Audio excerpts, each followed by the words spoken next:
ప్రజాస్వామ్యం పరిరక్షింపబడాలంటే, రాజ్యాంగ విలువలు కొనసాగాలంటే ప్రశాంతంగా, న్యాయబద్ధంగా ఓటింగ్ జరగాలి.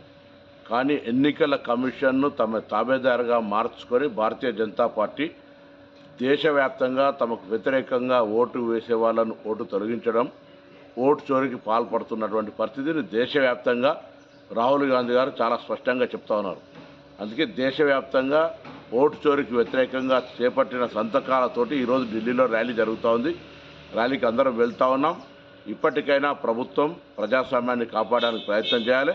ప్రజాస్వామిక వాదులంతా ఇటువంటి అప్రజాస్వామిక చర్యల్ని ఖండించాలని కోరుకుంటూ, ఓటు చోరీకి తెలంగాణ రాష్ట్రం నుంచి కూడా లక్షల సంతకాలను సేకరించి ఈరోజు ఢిల్లీ ఏఐసిసి ద్వారా మరి రాష్ట్రపతి గారికి అందజేయడం జరుగుతోంది.